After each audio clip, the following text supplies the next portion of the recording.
A German test pilot bailed out over enemy territory in 1945, certain the Americans would torture him to death. Instead, they did something that would change his life forever and prove why America won more than just the war. This is the story of Hans Verer Lurch and the moment one sergeant's decision rippled through the next 60 years. March 1945, Hans Verer Lurch's Messerschmitt was trailing black smoke over the Ree Valley. American fighters circled above him like wolves stalking wounded prey. He was 26 years old, one of the Luftwaffe's most experienced test pilots, and he was about to die in enemy territory. His hands shook on the control stick, not from fear of the crash, but from what would come after. If he survived the bailout, he would face American soldiers, and Hans knew exactly what that meant. For years, Goebbels' propaganda machine had filled every German mind with nightmares about American captivity. He had heard the stories in pilot briefings and mess halls. Americans tortured prisoners for information, they murdered German pilots on sight, especially test pilots who knew too many secrets.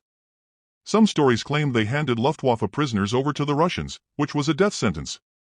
Other whispers spoke of prison camps where men starved, where guards beat you senseless for speaking German. Hans was not naive enough to believe all the propaganda, but he had seen what happened to shot down American pilots in Germany. Some Wehrmacht units still followed the rules, but others did not. And the SS, they had killed Allied airmen just for surviving their crashes. He had heard about it firsthand from Wehrmacht officers who were disgusted by such violations of military honor. Why would the Americans be any different? Why would they show mercy to an enemy pilot who had spent 4 years helping refine the weapons that killed their brothers? The altimeter spun down 2,000 feet.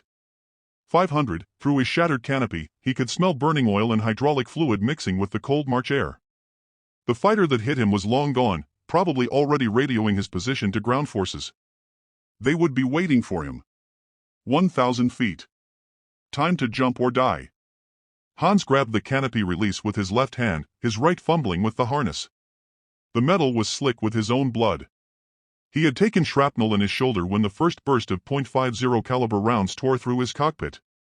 The wound throbbed with each heartbeat, warm blood soaking through his flight suit. He thought of his wife, Hildegard, and their daughter back in Bad Wurishofen. Would they even be told what happened to him? Or would he just disappear into some American camp, another name on a list that never came home? 500 feet. The Bavarian countryside rushed up at him, fields and forests he had flown over 1,000 times, now enemy territory.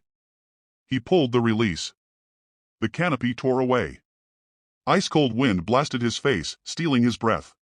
He hauled himself up against the G-forces and threw his body into the void. The parachute snapped open, jerking him hard enough to make him gasp in pain from his shoulder.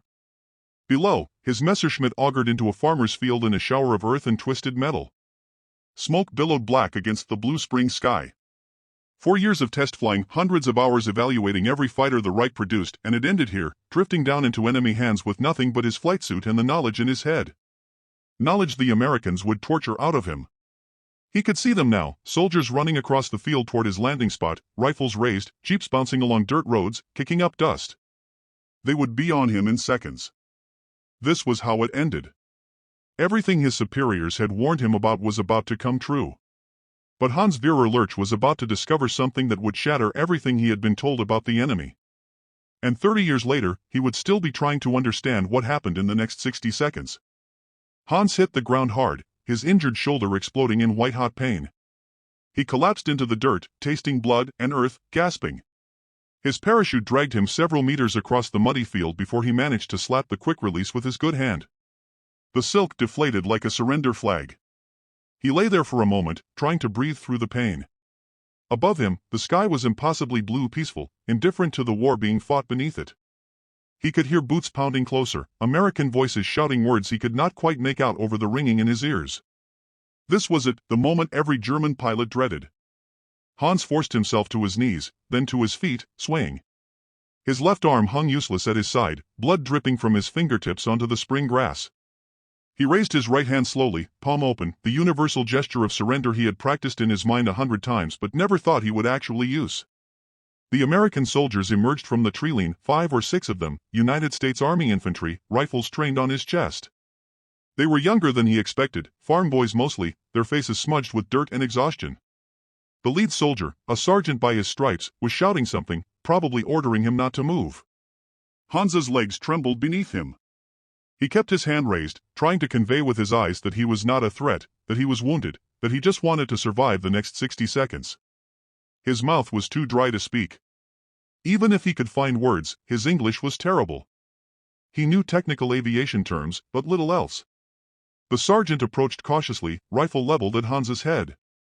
Hans could see the man's finger on the trigger, see the calculation in his eyes. Another soldier circled behind him. Hans felt hands. They patted him down roughly, checking for weapons. They found nothing, just his blood-soaked flight suit and the iron cross pinned to his chest, which one soldier ripped off and pocketed without ceremony. Luftwaffe, the sergeant said, looking at Hans's wing insignia, then louder to his men, "We got ourselves a Kraut pilot." Hans understood that much. He tried to speak, to say something, anything, but only managed, "Ich bin," the words died in his throat. The world tilted at odd angles. The sergeant studied him for a long moment, taking in the blood, the pallor of his face, the way Hans swayed on his feet like a tree about to fall. Hans saw something shift in the American's expression, not sympathy exactly, but recognition, one soldier seeing another soldier in trouble. Then the sergeant did something Hans never expected. He lowered his rifle. "Get the medic," the sergeant called over his shoulder, his voice sharp with urgency. "This one is hurt bad." A younger soldier, barely 20, with red hair and freckles that made him look even younger, ran up with a canvas bag marked with a red cross. He dropped to one knee beside Hans, easing him down into the grass with surprising gentleness. Hans wanted to protest, to explain he could stand, but his legs gave out and the world began to spin. "Easy there, buddy," the medic said, his voice surprisingly gentle for someone who should hate him. He was already cutting away Hans's flight jacket with scissors, exposing the shrapnel wound in his shoulder. "Damn, you got chewed up pretty good." Hans flinched as the medic probed the wound, but the American's touch was careful, almost tender, nothing like what he had expected. Where was the brutality, the interrogation, the rifle but to his face, the revenge for all those American pilots shot down over Germany? "Morphine," the medic asked the sergeant. "Give it to him. He's no good to intel if he bleeds out." Hans felt the sting of a needle in his thigh, and within seconds, the pain began to fade into a warm, distant fog. The medic was wrapping his shoulder now, talking to him in that soft voice, even though Hans couldn't understand most of the words. But the tone, it was like talking to an injured friend, not an enemy. "You're going to be okay, Fritz. We'll get you patched up." The sergeant lit a cigarette, an American Lucky Strike, and to Hans's complete shock, offered it to him. Hans took it with a shaking hand, drawing the smoke deep into his lungs. It tasted like real tobacco instead of the rough substitutes they had been smoking in Germany for 2 years. Actual tobacco. The sergeant even held his lighter for him, cupping his hand against the spring breeze like they were comrades sharing a break. "What's your name, Kraut?" the sergeant asked slowly, as if talking to a child. "Look, Hans," he managed, his voice barely above a whisper. "Hans Verer Lurch." "Well, Lurch, you picked a hell of a day to fall out of the sky. War's almost over anyway. You're lucky you ran into us instead of some of the boys who lost friends to your Luftwaffe, they might not have been so friendly." Hans understood maybe half of that, but he caught the essential message. He was lucky, incredibly, impossibly lucky. He had expected to be beaten or shot, and instead an American medic was bandaging his wounds, and a sergeant was sharing cigarettes like they were fellow soldiers instead of enemies. It didn't make sense. Nothing about this made sense.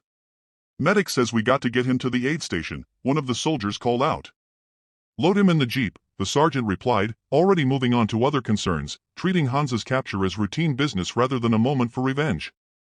As they carried him across the field on a stretcher, Hans looked back at the burning wreckage of his Messerschmitt, 4 years of war condensed into twisted metal and smoke. He had survived dozens of test flights in experimental aircraft, dodged British Spitfires and American Thunderbolts, pushed prototype jets to their limits, and now it was over. He was alive, wounded, but alive, in the hands of men who were supposed to be monsters. The jeep ride to the aid station was a blur of morphine and confusion. Hans drifted in and out of consciousness, catching fragments of conversation in English he couldn't follow, seeing flashes of devastated German countryside, bombed-out buildings, burned tanks, the debris of a lost war. At some point, someone gave him water, holding the canteen to his lips like he was a child, another impossible kindness. When he coughed and some spilled down his chin, the soldier just wiped it away and tilted the canteen more carefully. "Easy does it, Captain." Small sips. This was not what Goebbels had promised. This was not the American brutality he had been warned about since 1941. This was something else entirely, and Hans was about to discover it was only the beginning. He woke in a bed, not a cot on a concrete floor, not a pile of straw in some barn, an actual bed with clean white sheets that smelled of soap.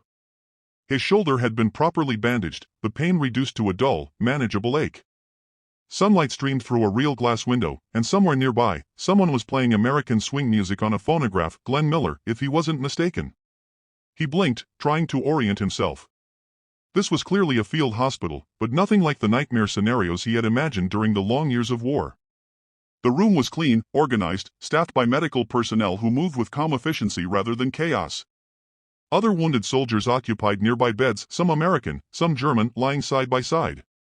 Nobody was screaming. Nobody was being beaten. The Americans and Germans were receiving the same care. A nurse noticed he was awake, a woman in an American Army uniform with captain's bars on her collar. She approached with a clipboard and a professional smile that seemed genuine rather than forced. "Guten Morgen, Captain Lurch," she said in heavily accented but functional German. "I am Captain Morrison. How is the pain this morning?" Hans struggled to sit up, his mind still foggy. "You speak German?" he asked. "A little enough to check on our patients," she replied. She examined his dressings with practiced hands, her touch professional but gentle. "You were lucky. The shrapnel missed the major vessels. You will have full use of your arm once it heals, 6 weeks, maybe 8. "I do not understand," Hans said, the words tumbling out before he could stop them. "Why are you treating me? I am your enemy." Captain Morrison gave him a puzzled look, as if the question itself was strange. "Because you are wounded. That is what we do," she said matter-of-factly, as if it were the most obvious thing in the world, as if there could be no other response to a wounded human being. Over the next 3 days, Hans's confusion only deepened. The Americans fed him the same rations they gave their own wounded, not bread and water, but hot meals with actual meat, vegetables, coffee with real cream, even chocolate bars. When he mentioned he was still hungry after one meal, they brought him more food without hesitation, without using it as leverage or demanding information in exchange. The medical care was meticulous.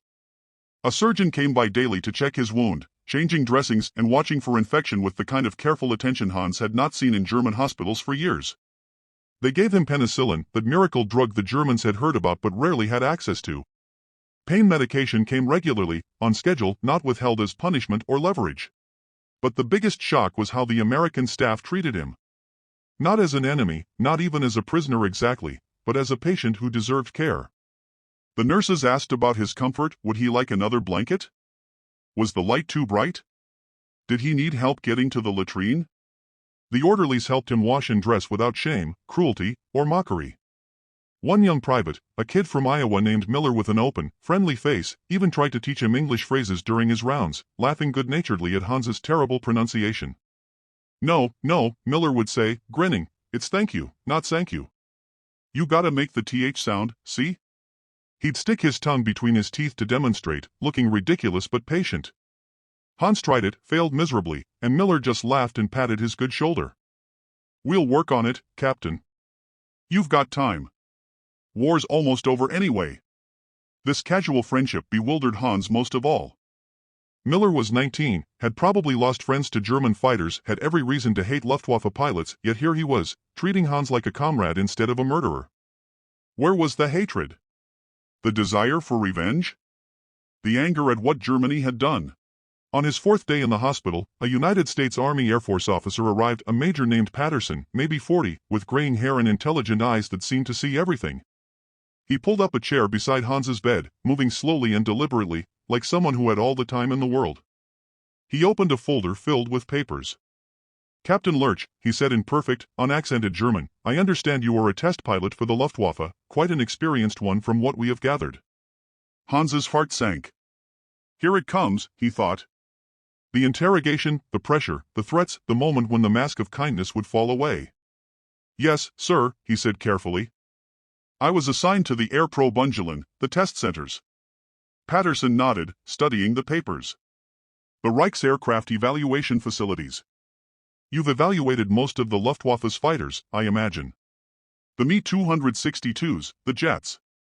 This was dangerous territory. Hans knew he had to be careful. "I flew many aircraft types, sir.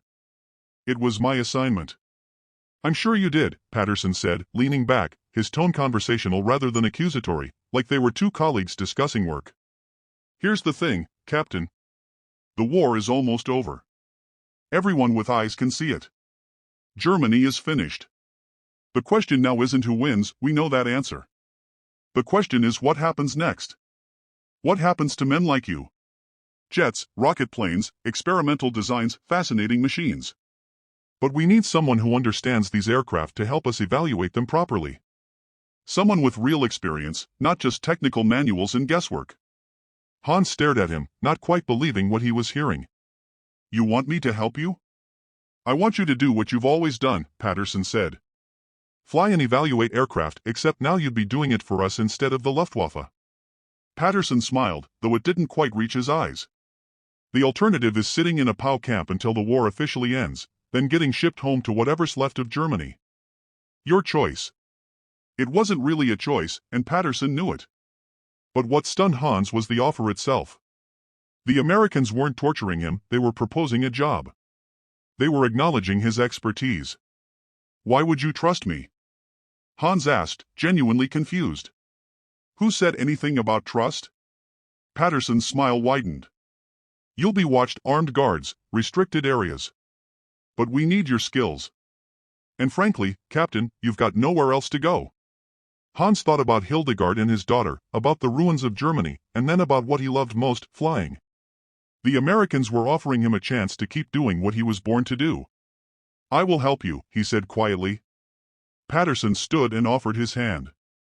Hans shook it, feeling the surreal nature of the moment, a Luftwaffe test pilot shaking hands with an American major. Not enemies now, but colleagues. Welcome aboard, Captain, Patterson said. Let's get that shoulder healed up. We've got a lot of aircraft for you to evaluate. The Americans moved Hans to a more secure facility near Frankfurt within a week. But secure turned out to mean something very different than he had imagined. Yes, there were guards and fences and checkpoints, but his quarters were comfortable. The food remained good, and the Americans treated him with consistent professional respect that never wavered. The base commander, Colonel Raymond, was a pragmatist who had flown P-47 Thunderbolts in combat over France. He invited Hans to dinner his first night at the new facility, serving pot roast and potatoes while asking detailed questions about Luftwaffe training methods. It wasn't an interrogation, it was genuine professional curiosity. Our boys are good pilots, Raymond said, cutting his meat with precise movements. But your Luftwaffe gave us hell for years. I lost 2 wingmen to Bf-109s over France in '44. Good men. What made your training program so effective in the early years? Hans hesitated, unsure if this was a trap, a trick to make him reveal secrets. But Raymond's face showed only professional interest, one aviator talking to another about the craft they both understood. We had time, Hans said carefully, still testing the waters. Early in the war, before everything fell apart, we could train pilots properly, hundreds of hours of flight time by the end. Later, we were sending boys up with only 50 hours. They died in days, sometimes hours. Raymond nodded grimly, his expression darkening. Same story everywhere. War grinds men up faster than you can train them. Doesn't matter which side you're on. He poured Hans a glass of wine, real wine, not the rotgut that had been available in Germany for years. Here's to the poor bastards who didn't make it. Ours and yours. They drank to the dead. Hans felt tears prick his eyes, unexpected emotion rising from somewhere deep inside. This American colonel had lost friends to German guns, had every reason to hate him, yet here he sat, sharing wine with a Luftwaffe pilot, acknowledging the common humanity of loss. Over the following weeks, Hans met the team he would be working with: American test pilots, engineers, intelligence officers. They were wary at first, which he understood, but as they worked together examining captured German aircraft, discussing design philosophies and performance, something unexpected happened: they became colleagues. Captain Jake Larson, a P-51 Mustang pilot who had shot down 4 German fighters over the Rhine, often debated with Hans about aircraft design. They compared the Bf-109 and the Mustang, analyzing every difference in handling, firepower, and endurance. What began as stiff, professional exchanges turned into lively, even heated conversations, 2 experts dissecting the machines they once trusted with their lives. Your 109 turns better than my Mustang at low altitude, Larson admitted one afternoon as they examined a captured Gustav model. But above 20,000 feet, we owned you. You couldn't touch us up there. The supercharger, Hans agreed, running his hand along the 109's wing. We never solved that problem. And your range, my God, you could fly to Berlin and back. We'd run out of fuel after an hour of combat. Larson grinned. That's what happens when you've got Packard Merlin engines and drop tanks. Though, I'll admit, the first time I saw a Me-262 jet scream past me, I nearly lost it. You guys in your jets almost changed everything. The easy banter, the shared jokes, the respect, it felt impossible. They should have been enemies. Instead, they were pilots, men who understood each other through the sky. The real breakthrough came when Hans was asked to test fly a captured P-51 Mustang. The Americans had painted it in Luftwaffe colors for evaluation. Standing beside the aircraft, this beautiful American fighter that had once terrorized German airspace, Hans felt a complex mix of emotions, respect for its design, bitterness for the friends it had killed, and underneath it all, a childlike excitement to fly again. She's all yours, Captain, Major Patterson said, gesturing to the cockpit with a knowing smile. Take her up and tell us what you think. No. Nonsense, just your honest, professional assessment. Hans climbed into the cockpit. The seat fit him perfectly. Americans and Germans weren't so different in size. After all, the instruments were logically arranged. Easier to read than the cramped German equivalents. He went through the pre-flight checklist with an American engineer, translating when necessary. Patient as Hans asked questions. Then he fired up the Packard Merlin engine. The sound was incredible. A deep, powerful roar that vibrated through the airframe, thrumming in his chest. German engines had their own music, their own character. But this was something else. Entirely. This was American industrial might condensed into 12 cylinders of raw power. Hans taxied to the runway, received clearance from the tower, and opened the throttle. The Mustang leaped forward like a thoroughbred released from the gate. The acceleration was brutal violent pinning him back in his seat. Harder than any German fighter ever had. He was airborne in seconds, climbing at a rate that made him laugh out loud. Despite himself, despite everything. Good God, this thing could climb. For the next 40 minutes, Hans forgot the war, forgot his wounded shoulder, forgot being a prisoner. He just flew. He pushed the Mustang through every maneuver he knew. Loops, rolls, high-speed dives, tight turns that pulled G-forces until his vision tunneled. He tested the stall characteristics, the control response, the incredible visibility from the bubble canopy. Magnificent. So much. Better than the claustrophobic 109 cockpit. He even attempted some combat maneuvers, imagining how he would have fought against his former comrades in this machine. It was exhilarating. And sobering. This was what they had been up against. This was why Germany lost the air war. When he landed, Patterson and Larson were waiting on the tarmac, eager for his assessment. Well, Patterson asked, "What do you think?" Hans climbed out of the cockpit, his face flushed with the pure joy of flight, his heart still racing. "It is a beautiful machine," he said honestly. "Superior to the Bf-109 in almost every measurable way. The visibility, the range, the engine power at high altitude, it is remarkable. Truly remarkable engineering. What about weaknesses?" Larson pressed, curious. "Every aircraft has them. The roll rate at very high speed could be better," Hans said thoughtfully. "And the ammunition load is lighter than I'd prefer for ground attack missions. But as a pure fighter, as an air superiority platform." He shook his head admiringly. "In the hands of a good pilot, it is devastating. We knew this, of course. We felt it every day in the sky, but actually flying one." He paused, searching for words in his limited English. "Now I understand why we lost. It was a moment of brutal honesty. The Americans had given him the chance to fly their finest fighter, and he had responded with unvarnished truth instead of pride.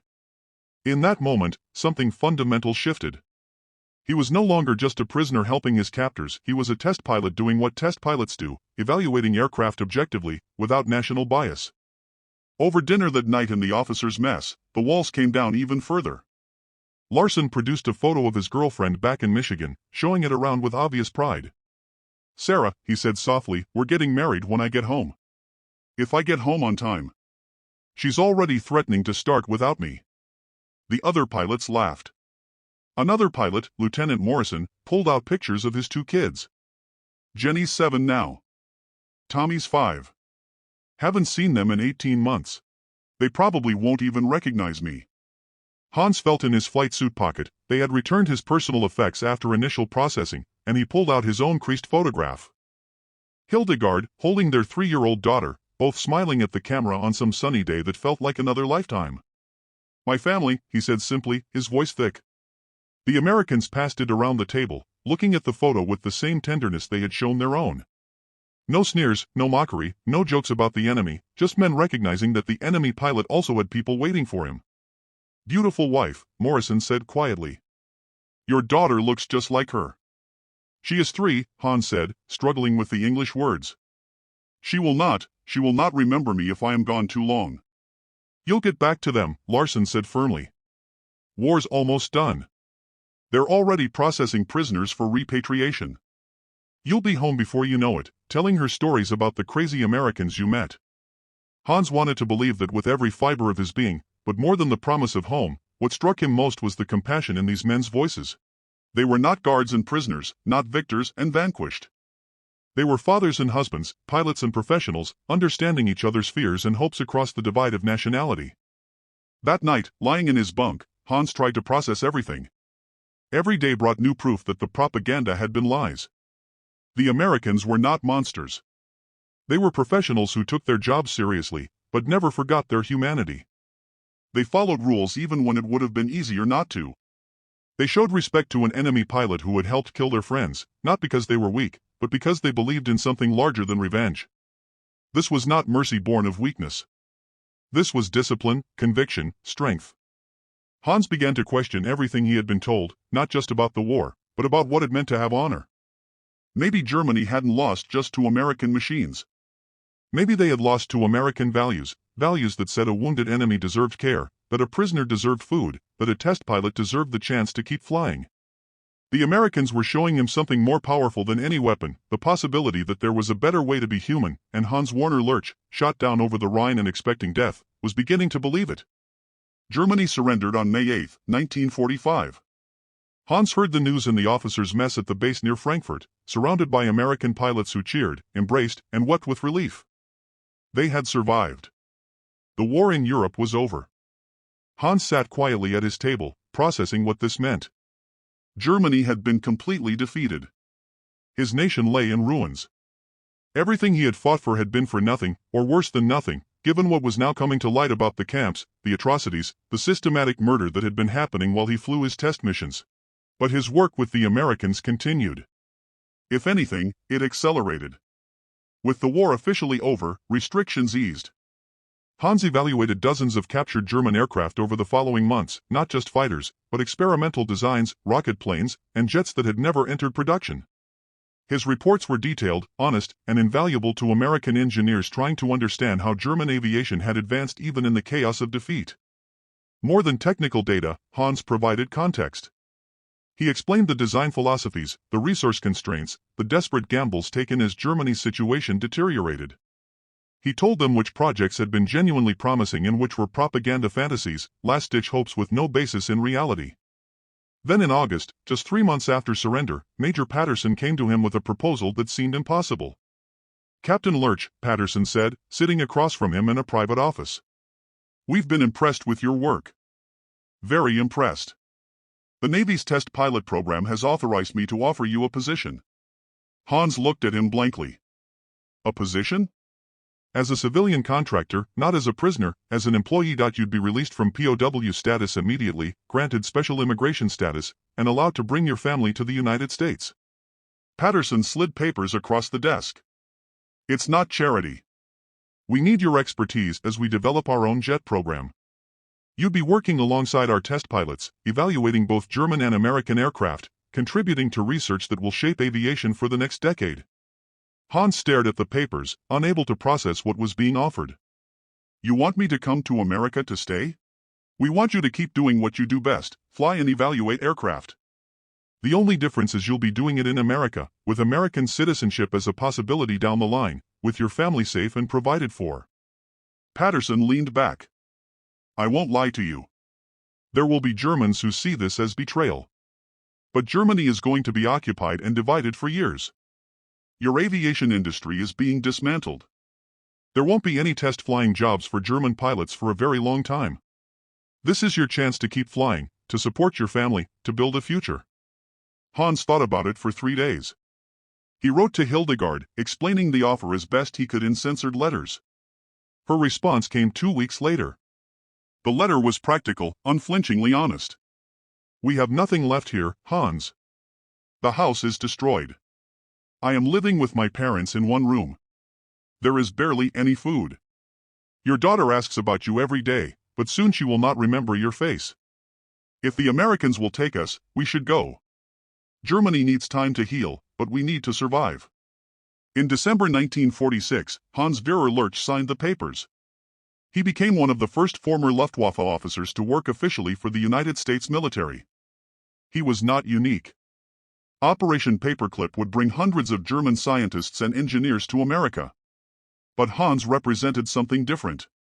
He was not a rocket scientist building weapons of the future. He was a pilot, an evaluator, a man whose expertise was welcomed, but whose humanity mattered just as much. The Americans flew Hildegard and his daughter to the United States in early 1947. Hans met them at the airport in Washington, D.C., the first time he had seen them in nearly 2 years. 2 years of letters and photographs and hoping, but no touch, no certainty. His daughter was 5 now. She hung back shyly, holding her mother's hand, studying this stranger in American clothes who claimed to be her father. She had been 3 when he left. He had missed her 4th birthday, her first day of school, 2 years of her life that he could never get back. But Hildegard threw her arms around him and wept. She buried her face in his shoulder and shook with sobs that came from somewhere deep, from the fear and uncertainty and impossible hope of the past 2 years. Hans held her, his own tears flowing freely, not caring who saw. I didn't know if I would ever see you again, she whispered in German against his chest. Every day I didn't know I am here, he said, his voice breaking. We are here. We made it. Eventually, his daughter came to him slowly at first, testing, but then she smiled, a shy, tentative smile, and called him Papa. Hans picked her up, feeling how much she had grown, how much he had missed, and made a silent promise that he would never leave them again. They settled near Patuxent River Naval Air Station in Maryland. The Navy provided housing, a small house in a neighborhood where other military families lived. It wasn't much, but compared to bombed-out Germany, it was paradise. Running water, electricity, stores with food, neighbors who were curious but not hostile. Hans flew experimental aircraft for the Navy, contributing to the development of jet fighters that would serve in Korea and beyond. His colleagues were former enemies, American pilots who had fought the Luftwaffe, but they became friends, real friends. They had their children over for dinner. I could have ended up in Soviet hands, he would say, his German accent still faint after decades in America. Russian soldiers were just 30 kilometers away when I was shot down. If my aircraft had gone down a little further east, I would have been captured by them instead.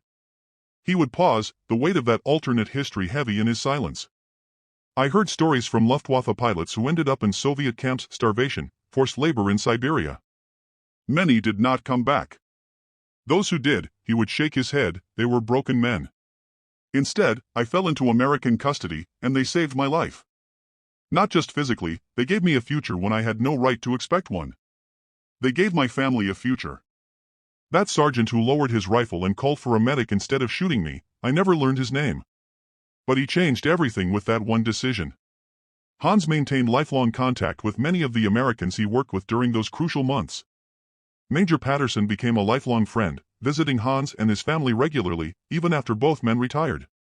They would sit on Hans's porch in Maryland, drinking beer and talking about the old days, about aircraft they had flown, about the strange twist of fate that had turned them from enemies into brothers. Captain Jake Larson, the Mustang pilot who had once been wary of working with a former Luftwaffe ace, stood as godfather to Hans's second child, born in America in 1949. At the christening, Larson gave a short speech Hans would never forget. We were enemies for 4 years, Larson said, holding the baby with the awkward care of a man and used to infants. We fought each other in the skies over Europe. We tried to kill each other. That's just the truth of it.